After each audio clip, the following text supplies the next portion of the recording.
Okay, good morning everybody, and welcome back to Calc 3.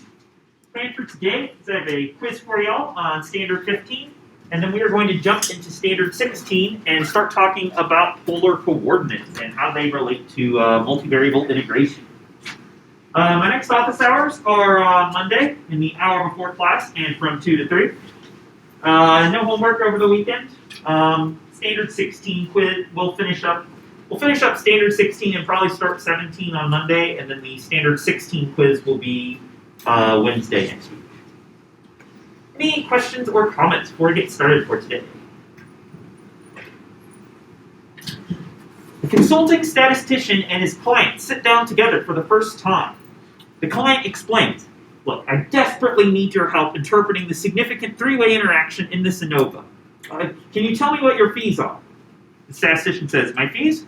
Sure, I'll tell you. It's $1,000. Give me $1,000 and I'll answer 3 questions for you." Client asks, $1,000 for 3 questions? Wow, don't you think that's a little steep? Statistician replies, "Oh, that's not steep at all. Now, what's your 3rd question?" Moral is, watch out for those wily statisticians. They'll get you. And with that, I'm going to go ahead and pass out today's quiz. So, standard quiz rules apply. Have fun. Let me know if you have any questions.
go ahead and take a few seconds to finish up your thoughts.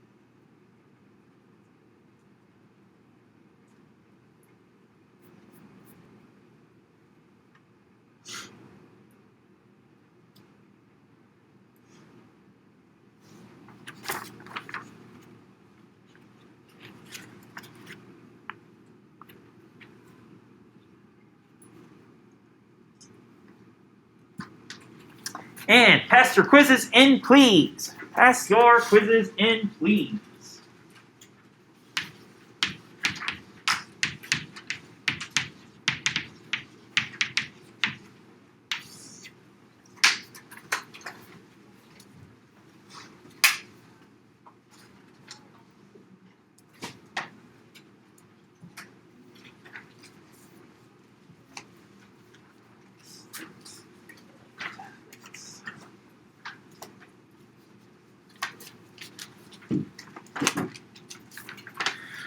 Okie dokie. So, at the end of last class, we talked about how we looked at an example of an integral, specifically this one, I believe. Integral from 0 to 2, integral from 0 to square root of 4 minus x squared, square root of x squared plus y squared plus 1. And what we discovered was that this was an integral that we could not integrate as is. This is not something we know how to really integrate very easily with respect to y. And also, if we were to swap the order of integration, we don't really know how to integrate this with respect to x any easier. And so what we're going to be doing in this standard 16, is talking about how we can use polar coordinates in R2 to help us actually evaluate these sorts of integrals a lot easier. And to do that, we're going to start off by doing a little bit of review of polar coordinates. I expect most of you have seen polar coordinates before, but probably a little bit rusty with them. We haven't talked about them at all this class, so I thought we'd spend sort of the first half of class today just doing kind of like a review of what do polar coordinates look like, what is their relationship between sort of the standard Cartesian XY coordinate system. So in general, when we talk about Cartesian coordinates, we're going to talk about points having an x and a y coordinate. The ones you're probably used to, where x is going to be the horizontal distance from 0, and the y-coordinate gives us the vertical distance from 0.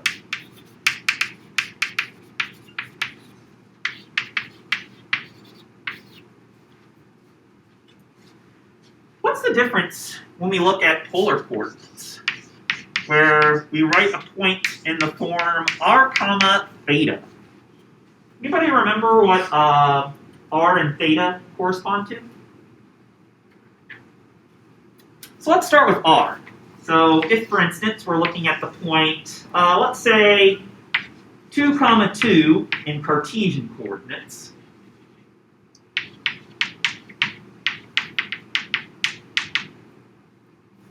what would r, and if we wanted to rewrite this point using polar coordinates, what would r specifically refer to?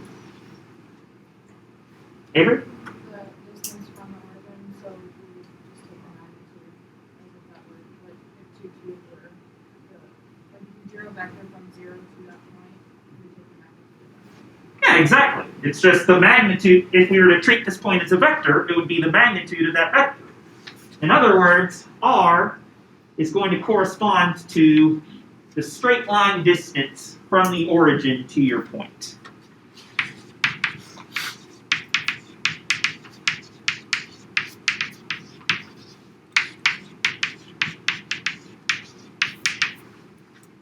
And what would theta correspond to?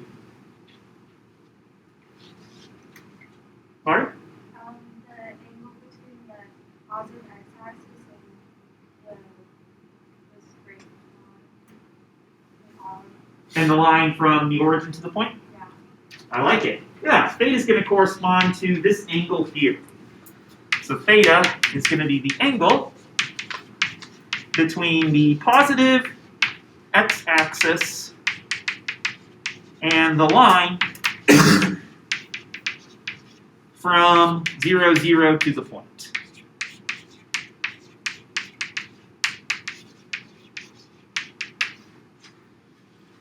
So let's say we're looking at the point 2, 2, for instance, where 2, 2 is going to be given to us in our usual Cartesian coordinate system. It's 2 units to the right and 2 units up from the origin, in other words. Avery, I think you described a way earlier that we could actually find what r would be in this scenario. Can you remind me? The magnitude of the. Yeah, it's just going to be the length of this line segment, which is, as we talked about way back in Standard 2, r in this case is just going to be the magnitude of 2, 2, which will give us the square root of 2 squared plus 2 squared, which will be square root of 8, or if you prefer, 2 radical 2. You can find that just using the Pythagorean theorem. If this side is 2, has length 2, and this side has length 2, then the right triangle we would get is going to have length 2 square root of 2 by simple a squared plus b squared equals c squared. How would we find theta?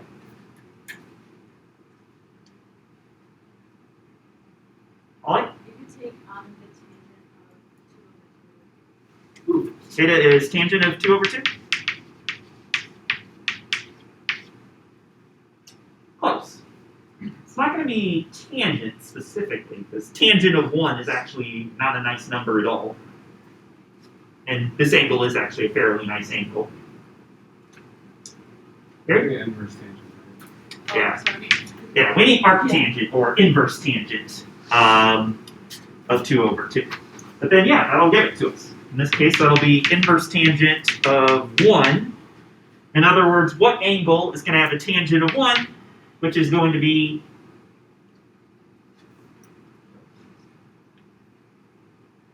who remembers their unit circle? Jackson? Pi over 4. Pi over 4. Yeah. Because if the x and y coordinates are equal like this, you're always going to have pi over 4 up here, or 5 pi over 4 if you're in the third quadrant. So in general, and so in polar coordinates, we could represent this point using the coordinates 2 root 2, comma, pi over 4. And we're still going to get a point in R2, but the 2 root 2, comma, pi over 4, the polar coordinates for this point, are telling us different information than the xy coordinates. Xy are telling us how far we have to go right and up to get to this point, whereas the r comma theta is telling us what angle we need to travel in to get to this point, and r is telling us how far we need to travel along that angle in order to get to the point. It's sort of a different way of conveying the location of that point in R2. Where in general, we can always say that if we have x comma y and we want to know what our r is, we can always just let r be the magnitude of x comma y, which is going to be square root of x squared plus y squared, as Avery said. And then theta,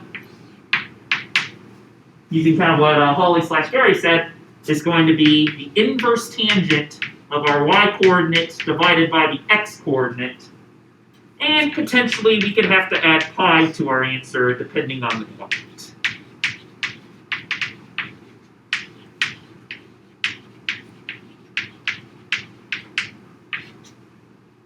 If it's in the first quadrant like this, we don't need to add pi. If we had a point in the second or third quadrant, we would need to add pi to our answer for our theta.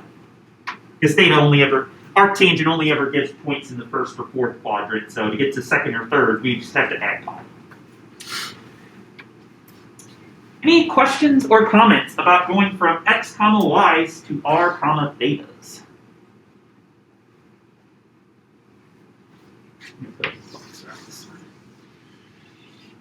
So we can also go the other way around and say, given some point in terms of r's and thetas, how can we find an expression in terms of x and y for that point?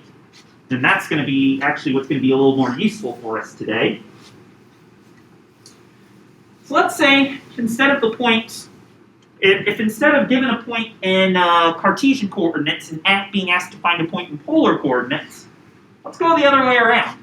Let's say if we're given a point in polar coordinates, and the point I want to look at is going to be the point r comma theta equals 6 comma pi over 3, meaning we need a point whose distance from the origin is going to be 6, and this angle here is going to be pi over 3 radians, and I'd like to be able to find x and y coordinates for this point.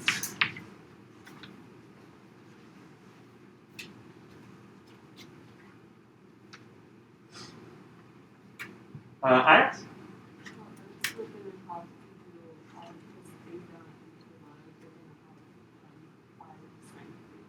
Alex is skipping straight to the general formulas. Yeah, you're absolutely right. It's going to be r cosine theta for x and r sine theta for y. Let's see if we can figure out, though, where those formulas come from. And I think where they come from is going to be from doing some SOHCAHTOA. Using the fact that we have a right angle and we can make a triangle like this, we can sort of, however, 3 quit getting in the way.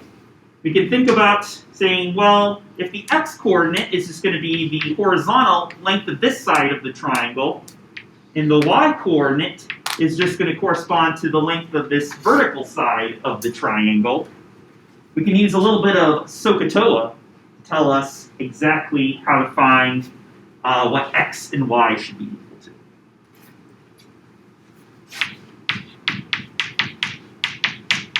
Where SOHCAHTOA tells us that if we take sine of an angle like pi over 3,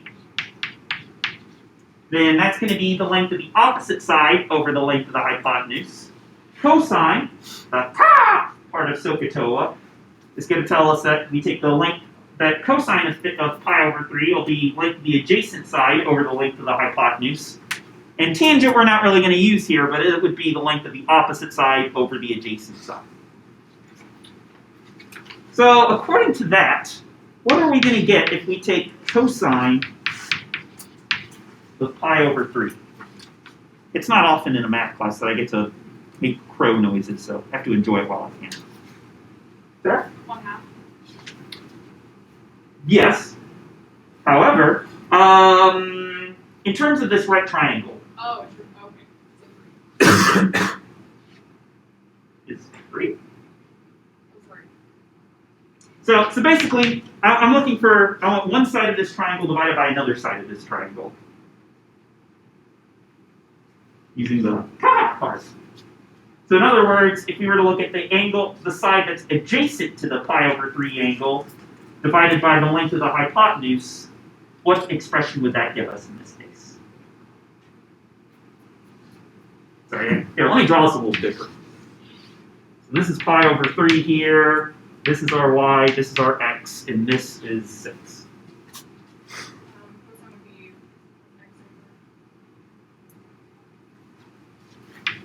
x over 6. Yep, x over 6. The adjacent side divided by the length of the hypotenuse. And so if we evaluate, we can use that to find what x is. Specifically, x is going to be 6 cosine pi over 3, which is going to be, I believe, 6 times a half, or 3 for x, which I think is what you were saying earlier, Sarah. And similarly, how could we set up a similar sort of equation to help us find y?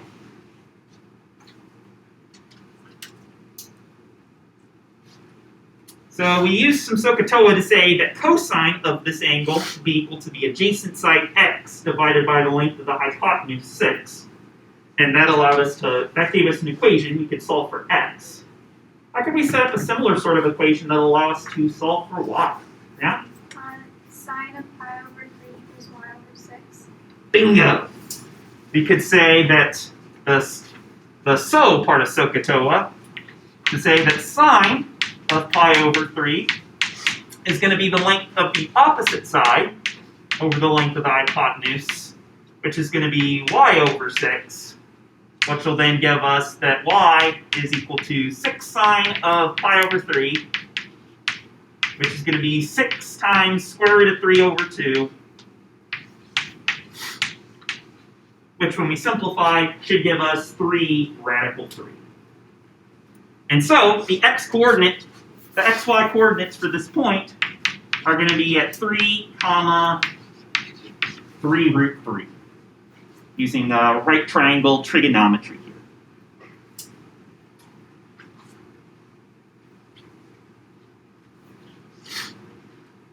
Questions, comments, concerns?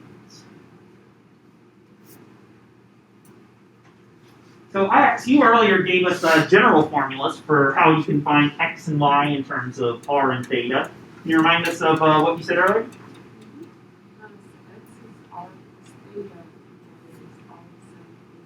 Bingo. So, yeah, we're kind of done with this. We don't need this anymore.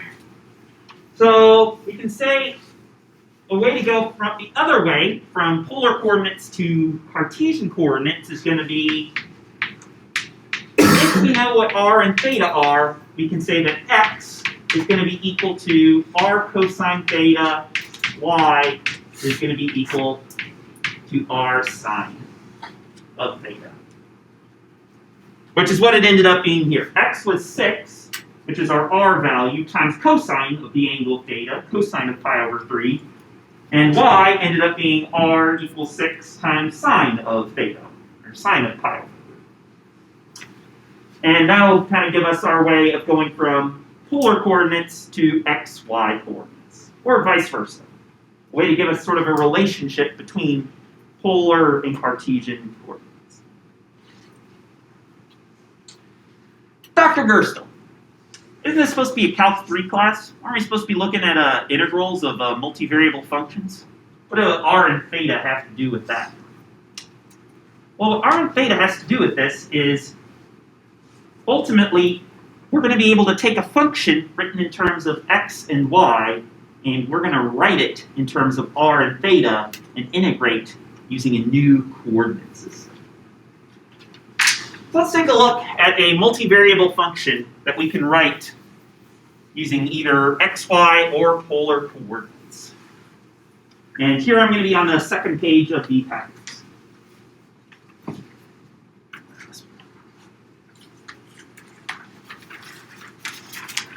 Let's say we had a function f of x comma y is equal to x squared minus y to the fifth plus e to the x times y. So that's going to give us a function, f, from R2 to R, that conceivably we would want to try and integrate. Here's the challenge.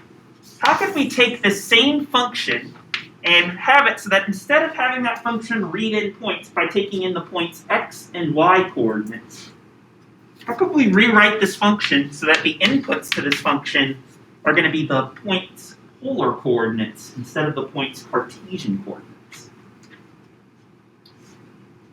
So in other words, how can we take an expression that will define everything in terms of x and y and rewrite it in a way that will define it in terms of r's and thetas? Could you replace x with r cosine theta and y with r sine theta? Just swap out our x's and y's with these expressions? Avery, is that what you were going to suggest? I like it. Yeah, we could totally do that. Just replace anywhere we see an x in our expression with r cos theta. Anywhere we see a y, we're going to replace with r sine theta. And what that's going to give us is it's going to give us r times cosine theta quantity squared minus r times sine theta quantity to the fifth plus e to the power of r cosine theta times r sine theta. And then if we wanted to, we could simplify a little bit and say this is just going to be r squared cosine squared theta plus r to the fifth sine to the fifth theta plus e to the power of r squared cosine theta sine theta. And that would be how we could take a function written using Cartesian coordinates, like what we've been doing all semester long, and rewriting it to use r and theta instead. So that if we wanted to plug a point into the function, but we didn't know what the point's Cartesian coordinates were, we only knew what its polar coordinates were, we could plug that point into the same function, just in polar coordinate form, and know how to get an output. Personally, I would much prefer to use x squared minus y to the fifth plus e to the xy than this expression. But this does give us a way to convert xy functions to polar functions. As Holly suggested, we can just replace all of our x's and y's with r cosine theta and r sine thetas.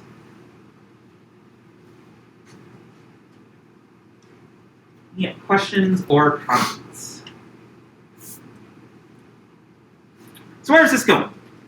Ultimately, this is going to lead us to how can we find a way to compare to doing integrals using xy coordinates to doing integrals using polar coordinates instead. And is everyone all right if I erase this? Kind of like having this the theorem I'm about to write on the left side of the board. We actually have a theorem that's going to tell us how to convert integrals of one type to integrals of another type. So there's two more problems on the second page. I encourage you to try them out just to make sure you're up to snuff with polar coordinates. I'm going to skip over them for now. And what the big theorem from this standard is going to tell us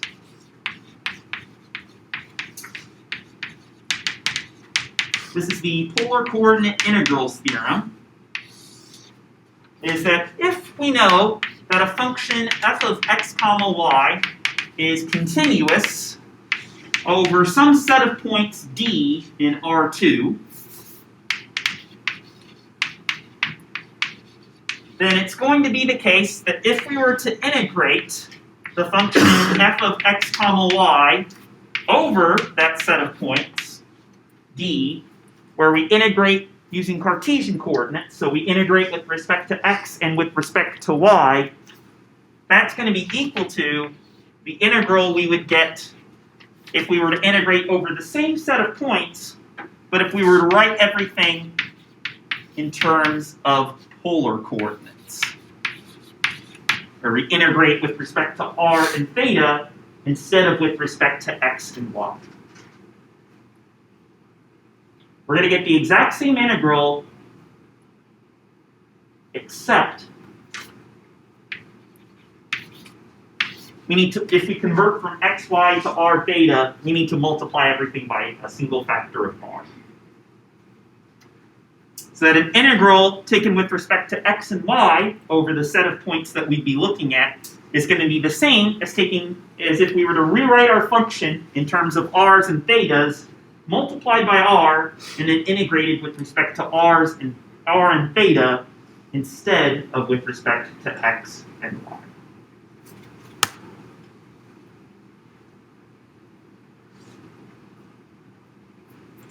Dr. Gerstle, where did that extra r come from? We're going to talk about that. I want to do an example of using this theorem first, but after we do an example, we can we'll come back and actually look at where did this r term come from. Because it's a little bit of an insidious thing. It's very easy to forget, but ends up being very important to the integration process. So I'm going to skip ahead for now to the next page. And what I would like to do is to take the integral of the function x comma y equals 3 over the set of points d given by x comma y, satisfying x has to be between -1 and 1, y has to be between negative square root of 1 minus x squared and the positive square root of 1 minus x squared. So let's set up our integral. We're going to have an integral from -1 to 1. The x coordinates are between constants, so that one has to go on the outside. Integral from negative square root of 1 minus x squared to the positive square root of 1 minus x squared. Constant function 3, integrated with respect to y and with respect to x.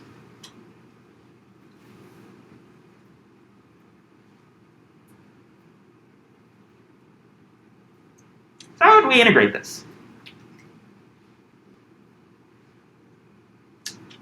So first of all, Benu, what would be an antiderivative of the constant function 3 taken with respect to y? 3y. Yeah. Integrate constant, just with respect to y, get constant times y. So we can write this as the integral from -1 to 1 of 3y, evaluated from negative square root of 1 minus x squared to the positive square root of 1 minus x squared. And when we plug in our bounds for y, we'll end up with an integral from -1 to 1 of 3 times square root of 1 minus x squared minus -3 times square root of 1 minus x squared, which will just give us 6 square root of 1 minus x squared, integrated with respect to the variable x.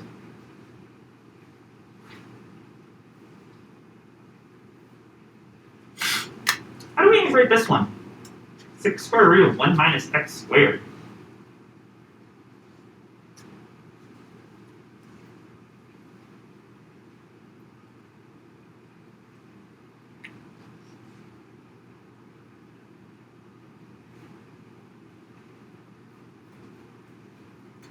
Any ideas?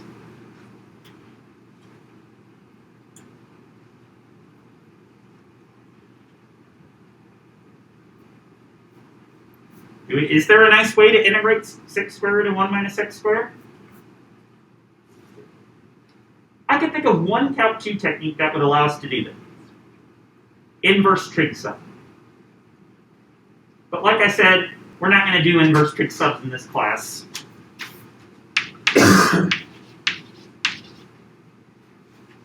I don't want to integrate this.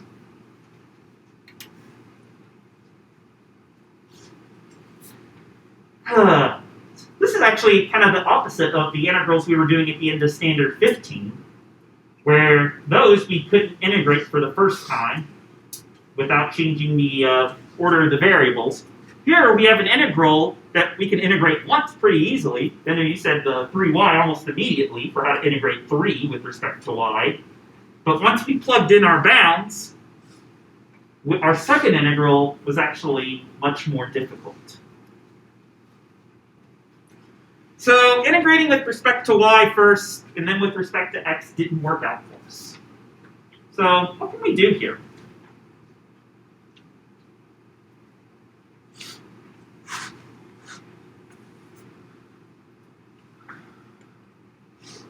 Yeah, Garrett? Write it in polar coordinates. Skip right to write it in polar coordinates. Yeah, that's going to be how we end up ultimately doing it. I'll tell you right now, if you were to swap the order of integration and try to integrate with respect to y, x first and then with respect to y, you will get an integral that ultimately looks like this.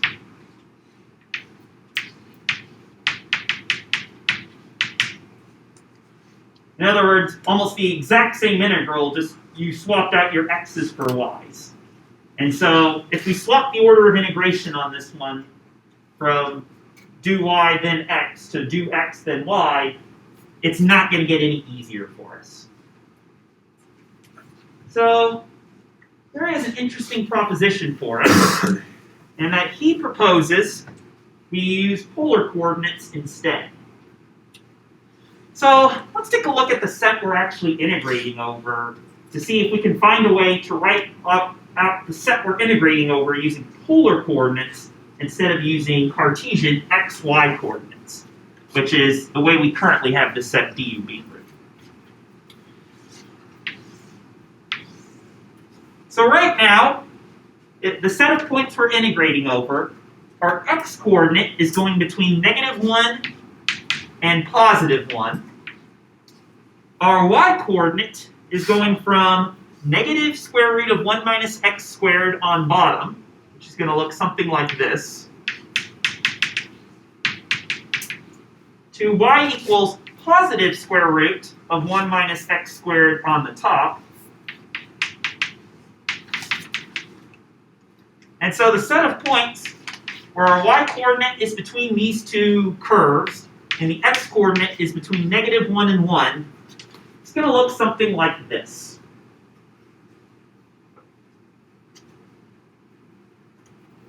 So this is going to be the domain, the set of points we're integrating over. Does this look familiar to anyone? Good. Unit circle? Yeah. I'm going to say the unit disk to include all the points inside of it. This looks to me a heck of a lot like the unit circle. In fact, this is the unit disk, precisely. We can even prove that. Olivia, can you think of a formula for how you would write out the unit circle in R2 in terms of x and y? X squared plus y squared equals 1. Yeah, x squared plus y squared equals 1. Let's see what happens if we take points on one of these two curves and see what happens if we take x squared plus y squared. Well, we know the y-coordinate of any point on this upper half circle and this bottom half circle is going to have formula of either positive or negative square root of 1 minus x squared. Let's see what happens if we take x squared plus y squared in this scenario.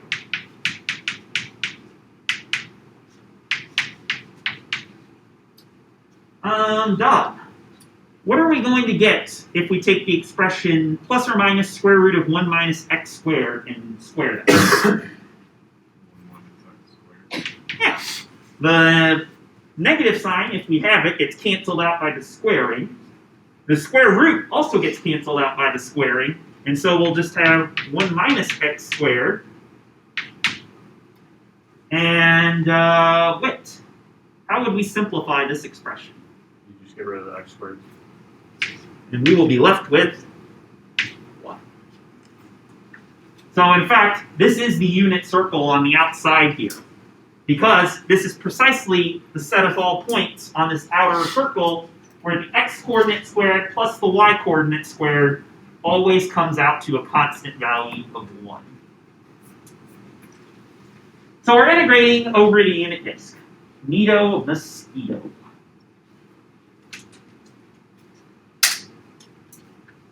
Here's a challenge for you. How can we rewrite this set of points, the points inside the unit circle, as a set of points, not in terms of x and y anymore, but in terms of r and theta? That's R equals 1. r equals 1 for every point on and inside the circle. That would be this circle. I was going to say, at r equals 1, we get the circle. How would we put maybe constraints on r that would give us not only the circle, but all the points inside of it as well? R is either equal to, right, less than or equal to 1 or greater than equal to 0. Like that? I like it. Yeah, if we include all points r whose r coordinates in polar form, in other words, whose distance from the origin is between 0 and 1, I think that will give us points that have to lie inside of this unit disk. How can we put a constraint on theta for what theta is allowed to be?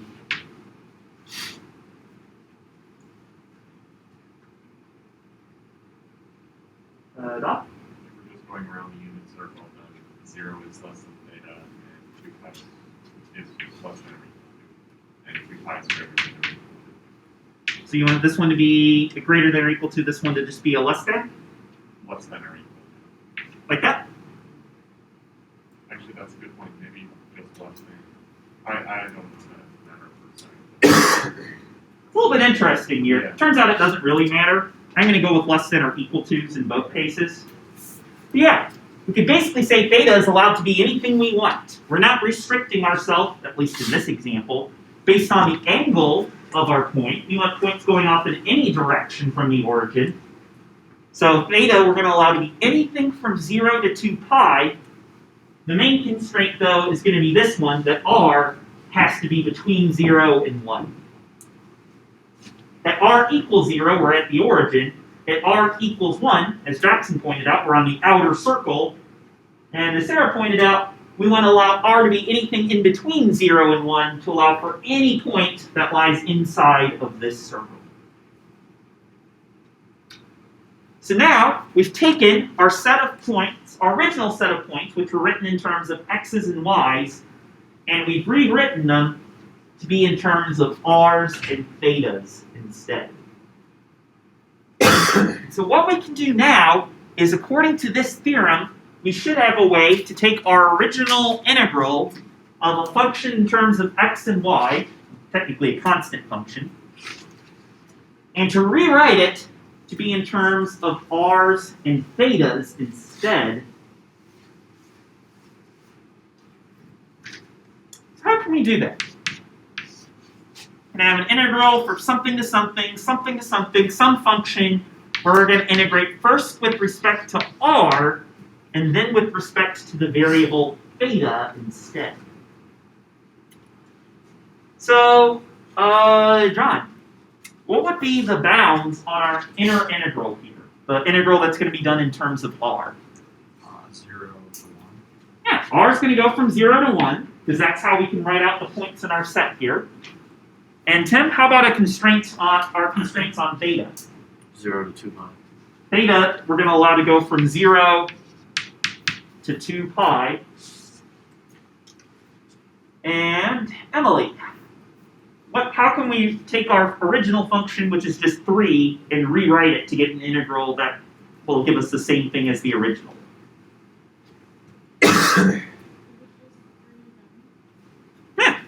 Technically here, if we had x's and y's, we'd replace them with r cosine thetas and r sine thetas.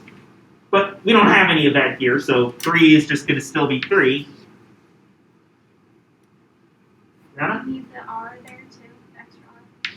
We do indeed. Because whenever we convert an xy integral to r theta integral, we always need to multiply by an extra factor of r. And here's the nice thing. This integral, to me, looks a lot easier to solve than our first integral, mainly because with this integral, r and theta are just going between constant values.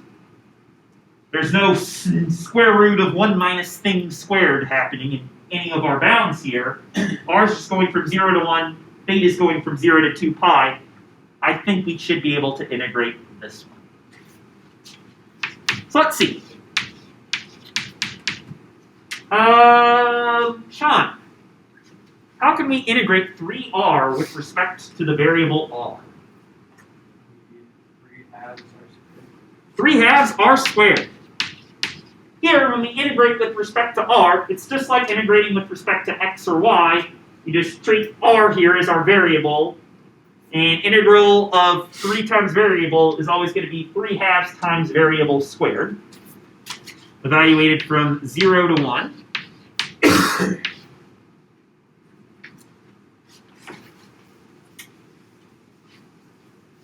If we plug in our bounds here, we'll get 3 halves times 1 squared minus 3 halves times 0 squared. So that's just going to give us 3 halves.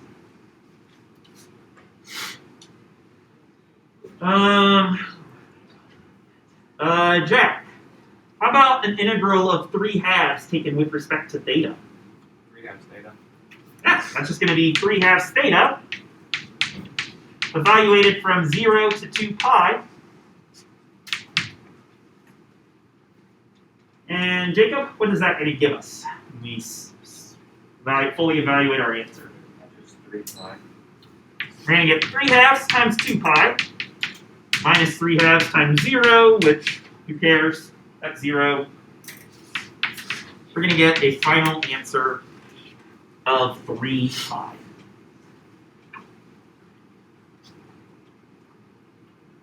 We took an expression that was originally written in terms of x's and y's, or an integral at least. We rewrote it to be in terms of r's and thetas instead. We took our set D that we were integrating it over, converted it to polar coordinates. Technically, we took our function and converted that to polar coordinates as well, but 3 is still 3 if you don't have any x's, y's, r's, or thetas in it, as Emily pointed out. And then we got an integral that was much easier to evaluate. Sort of like what we were doing at the end of Standard 15. We had an integral that we couldn't evaluate as written, so we rewrote it in a different way.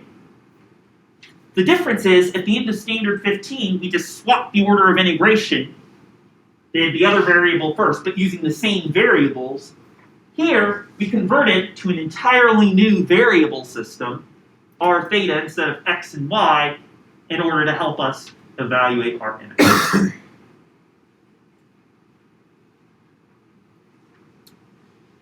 What would you say if I told you there's actually a slick way to evaluate this integral without doing any integration at all? Check this out. Try and erase my that. I'm just going to erase this part. If we actually look at what were we integrating in R3, well, the set we were integrating over was the unit circle, so 1 unit out in the x and y direction. And if you think about it, the function that we were actually integrating was the constant function z equals 3. So if we go 3 units up, really what we're doing is we're finding the volume of this shape right here. We just take the constant function z equals 3 and cut it off so that we only care about the part of that function that's defined over this unit circle down here. What type of shape is this? Next. Yeah. So essentially, by doing this double integral, we really just found the volume of this cylinder right here. Where we're going to have an r value. Actually, that's a good question. What's going to be the radius of the circle at the top and bottom of the cylinder? Yeah? 1. Why is that? Because it goes from -1 to 1 with outer bounds for x, which means that the diameter has to be 2 and the radius has to be 1. Yeah. In other words, we were just integrating over the unit circle. Unit circle has radius of 1 by definition. What's the height of this cylinder?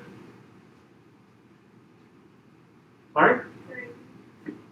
That, because we're just integrating the constant function 3. So finding the volume under this curve that's constant 3 units above the xy plane. And so if we wanted to, we could actually find this volume by just taking the formula for the volume of a cylinder, which is just going to be area of the base, pi r squared, times the height of the cylinder, h, which if we plug in 1 for r and 3 for h, gadzooks. You got the same answer.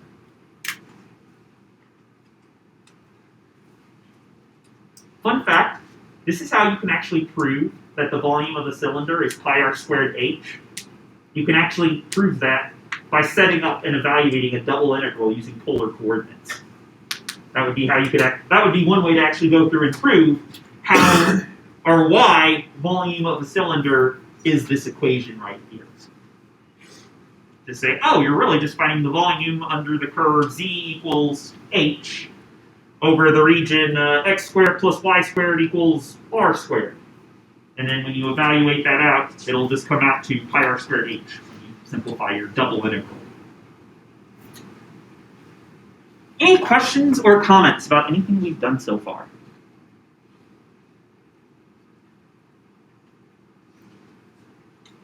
So I want to get back to the question of, Dr. Gerstel, why, when we switch from xy to r theta coordinates, do we have to multiply our function by r? By the way, remembering to multiply by r is the hardest part, in my opinion, of polar integrals. I cannot tell you how many times I've tried to convert from xy to polar coordinates and gotten it wrong because I forgot to multiply by r. Good job remembering that, by the way, earlier. So here's the reason why. It's because whenever you convert from one coordinate system to another coordinate system, you need to multiply by something called the Jacobian of the transformation, which is going to be the determinant of a matrix. So I'm going to say when integrating, if you change coordinates,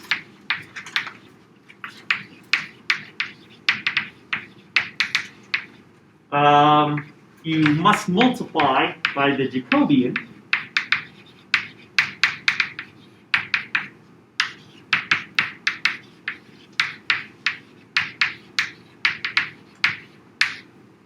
of the transformation of variables.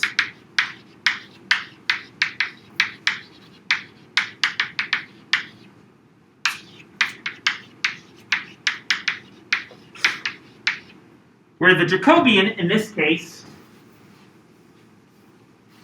is going to be given by the determinant of a 2x2 matrix, where in the upper left corner, we're going to have del x, del r, upper right, del x, del theta.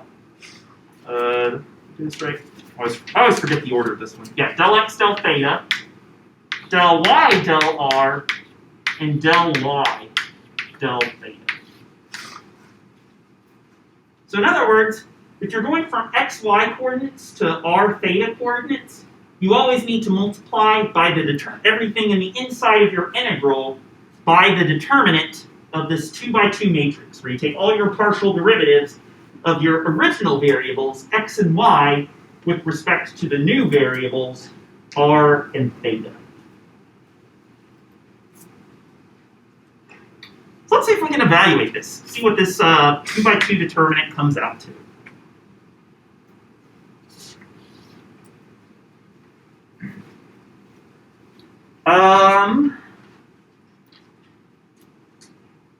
Olivia, is there any way that we could find a partial derivative of the variable x taken with respect to the variable r?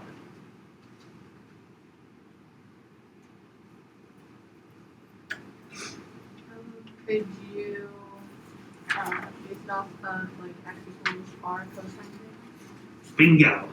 Yeah, I think we're going to need to rely heavily on these equations here as our way of going between x, y's, and r's thetas. So if we were to use that x is equal to r cosine theta, what would we get if we differentiated that with respect to the variable r? Meaning we're treating theta as a constant and r as our variable. You just get cosine theta. Yep, we're differentiating r times constant, so we just get the constant term. So this top left corner will be cosine of theta. And similarly, the bottom left corner, when we take del y del r, is just going to be sine theta.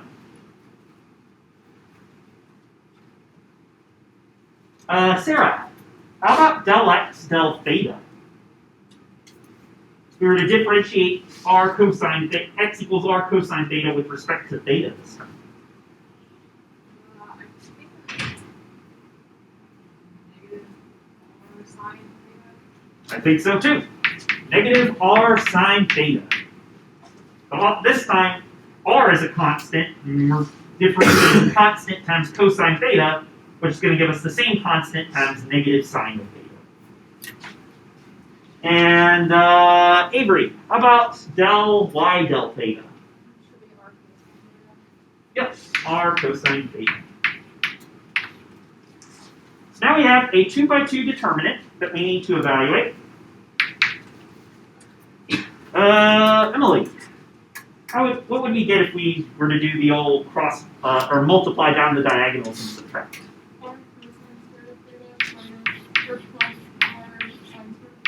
Yeah, we get r cosine squared theta minus negative r sine squared theta.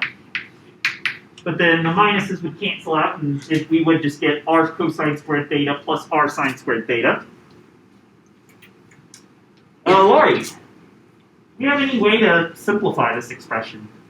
Well, you can factor out the r's, and then you get r times cosine squared theta plus sine squared theta, and cosine squared theta plus sine squared theta. So the whole thing will end up simplifying down to just plain old r.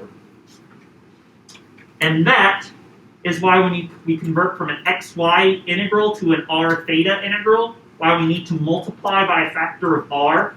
It comes from the fact that anytime you change coordinates inside your integral, you have to multiply by the Jacobian like this, where you take the determinant of matrix, where you take all your partial derivatives of x and y with respect to r and theta in this case.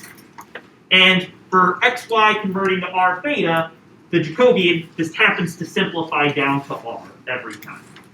The theta terms end up being unimportant, at least in this step, because we're able to use the fact that cosine squared theta plus sine squared theta will always give you 1. Any questions or comments? Okay, we'll leave it there for today. So when we come back on Monday, we'll finish standard 16. I want to look at one more example that's a little bit trickier. And then we will jump into standard 17 and start looking at vector fields. Have a good weekend, everybody.